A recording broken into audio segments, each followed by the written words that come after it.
क्या कोई ultimate observer है? अल्टीमेट ऑब्जर्वर मतलब एक तो हम ऑब्जर्व करते हैं अपनी आंखों से, फिजिकली हमारी जो आंखें देख रही हैं। एक हम ऑब्जर्व करते हैं अपने विचारों से, अपने थॉट से। जो भी हम किसी भी चीज को जान रहे हैं, समझ रहे हैं, एक कंपैरिजन अंदर अंदर चलता रहता है। एक हमारे अंदर रेफरेंस होता है कि चीजें ऐसी होनी चाहिए, ऐसी नहीं होनी चाहिए। एक हमारे अंदर थ्योरी कंसेप्ट बना होता है ऑब्जर्वर का। और एक होता है कि आप शांत भाव से, निष्पक्ष भाव से आप आपने अपने अंदर का ऑब्जर्वर जो है वो आपने गिरा दिया। तो जब आपने अपने अंदर का ऑब्जर्वर गिराया, आपने अपने अंदर का दृष्टा, यानी कि ये वही बात होगी कि ऑब्जर्व करो विदाउट ऑब्जर्वर के। देखो, ऑब्जर्वर की, दृष्टा की सबसे ज्यादा बात कौन करता है? कृष्णमूर्ति बोलते हैं कि इस तरह से ऑब्जर्व करो कि कोई ऑब्जर्वर प्रेजेंट ना हो। ऑब्जर्व विदाउट द ऑब्जर्वर, बिना दृष्टा के देखना। तो जब आप बिना दृष्टा के आप देख रहे हो तो दृष्टा बचा ही नहीं है। फिर केवल क्या बचा है? दृश्य। केवल जो आपके सामने जो चलचित्र चल रहे हैं रियल लाइफ के, वो बचे हैं। और आप वही बन गए हो, आप पूरा दृश्य ही बन गए हो। ओशो भी यही कह रहे हैं कि साक्षी रहो, कि अपने अंदर, तुम्हारे अंदर का जो शून्य है उसको ऑब्जर्व करने दो, उसको देखने दो, उसको वो जो तुम्हें जहां ले जाएगा उसको वहीं रहने दो, उसको ठहरे रहने दो।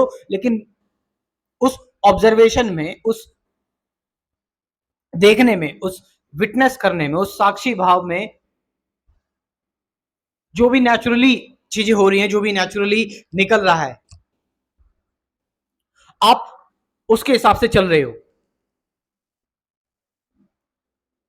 तो अल्टीमेटली अगर हम बात करें कंप्लीटली, कि मैंने बताया कि जब आप विदाउट ऑब्जर्वर के देखोगे, जिसकी बात ओशो और कृष्णमूर्ति बहुत ज्यादा करते हैं कि आप सिर्फ साक्षी भाव में देखोगे। लेकिन इसके साथ दिक्कत यह है कि हम इस चीज में ही अटक जाते हैं, हम इस साक्षी में ही अटक जाते हैं। हम इस साक्षी को ही एक नई थ्योरी बना लेते हैं।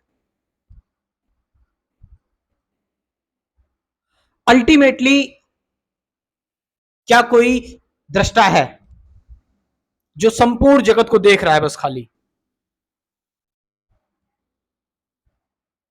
अगर अल्टीमेटली अगर कोई फाइनल दृष्टा है, मैंने बताया कि एक आंखों से फिजिकली देखना होता है, एक आप अपने मन से देख रहे हैं, और एक है आप अपने मन को हटाकर देख रहे हैं। लेकिन तीनों चीजों में किसी क्रिया का बोध हो रहा है, कोई क्रिया हो रही है, कोई क्रिया फिर भी चल रही है। क्योंकि आपको ये बात भी भले ही किसी के बोध से पता लगी हो, लेकिन ये बात भी आपको पता लगी है, ये बात भी आपको बताई गई है, कही गई है कि भाई विदाउट ऑब्जर्वर के देखो, बिल्कुल साक्षी होकर देखो, बिना दृष्टा के देखो। ठीक है, ये अल्टीमेट फिलॉसफी है। बट यहां पर बात की जा रही है कि कंप्लीटली, पूरी तरीके से, पूरी तरीके से ये जो पूरा दृश्य चल रहा है, ये जो अनंत ब्रह्मांड है, हम हैं, आप है, ये लोग हैं, क्या ये भी अपने आप को देख रहा है, या ये अंधा है?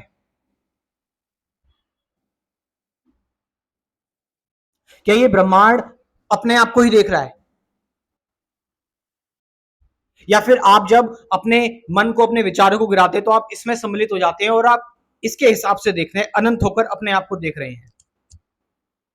असल में क्या है कि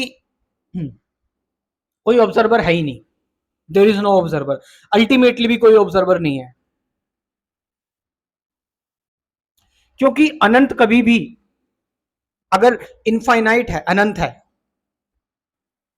थोड़ा सा मैं आपको चैलेंज करूंगा कि जो भी आपने कुछ जाना सीखा उसको रिजेक्ट करके इस चीज को समझे, इस चीज को देखे जरा, क्योंकि अनंत अगर अपने आप को देख रहा है तो अनंत जिस चीज से देख रहा है वो भी तो अनंत है, यानी कि अब कुछ देखने लायक बचा ही नहीं है। अब क्योंकि कोई कुछ देखने लायक नहीं बचा है तो कोई कोई पर्पस भी नहीं है, कोई मीनिंग भी नहीं है, चीजें अकारण, और ये सृष्टि जो चल रही है बिना सृष्टा के चल रही है, बिना क्रिएटर के चल रही है। किसी क्रिएशन की होने के लिए जरूरी नहीं है कि वो क्रिएटर हो।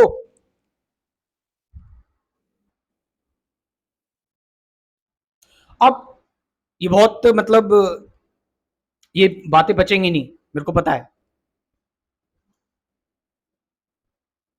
अगर आप सिर्फ शब्दों और इंटेलेक्चुअली ध्यान दे रहे हो तो, कि कोई देखने वाला है ही नहीं, कोई अल्टीमेट ऑब्जर्वर है ही नहीं, हम अपने हिसाब से बना रहे हैं ऑब्जर्वर, चीजें बस एक फॉर्म में आती हैं और खत्म हो जाती हैं बस, कोई उनको देखने वाला है, करने वाला नहीं है। लेकिन तुम बोलोगे कि चीजें इतने सोफेस्टिकेटेड तरीके से, इतने प्लान तरीके से क्यों डिजाइंड है, जैसे अर्थ सूरज का चक्कर लगा रही है, हमें दिख रहा है कि वो प्लान बहुत प्रेसाइज है, क्योंकि हम उसको काफी लंबे टाइम तक देख रहे हैं, एक टाइम क्रिएट हो गया हमारे अंदर कि हम देख रहे हैं कि इतने टाइम तक ये चीजें हैं, लेकिन टाइम जैसी कोई चीज है ही नहीं, हमारे लिए हमें लग रहा है कि कितने सदियों से हो रहा है, लेकिन ये जो समय है ये अलग अलग है, कभी ये ज्यादा है, कभी किसी के लिए ज्यादा हो जाता है, कभी कहीं पर ये कम हो जाता है। क्या पता ये जो बिग बैंग से अभी तक ये जो पूरा टाइम जोन है, ये कहीं और से, किसी और जगह से, किसी और डायमेंशन से बस पलक झपकने की बात हो।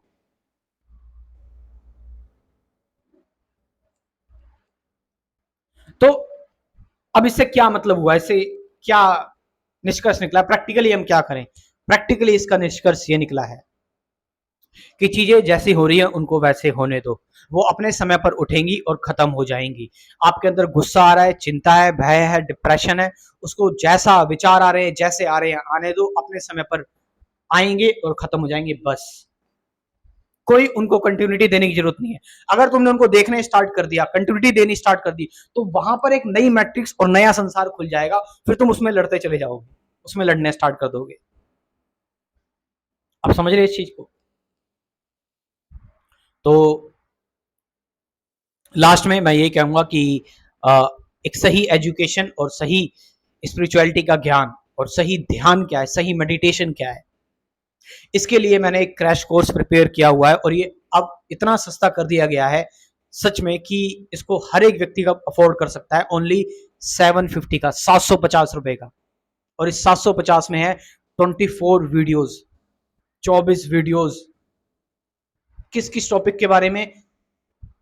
Present moment, relationship, truth, meditation, awareness, duality, peace, who am I, beyond words कैसे जाया जाए, शब्दों के बाहर, नथिंग, टीचिंग क्या है, लर्निंग क्या है, इन सभी चीजों के बारे में।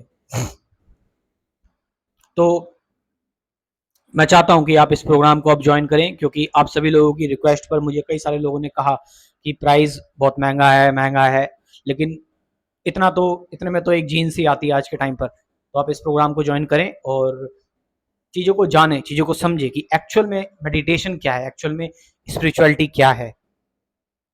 कमेंट सेक्शन में मैं अपना व्हाट्सअप नंबर दे रहा हूँ, डिस्क्रिप्शन में भी दे रहा हूँ, वहां से जाकर आप इस प्रोग्राम को ज्वाइन कर सकते हैं। Thank you very much.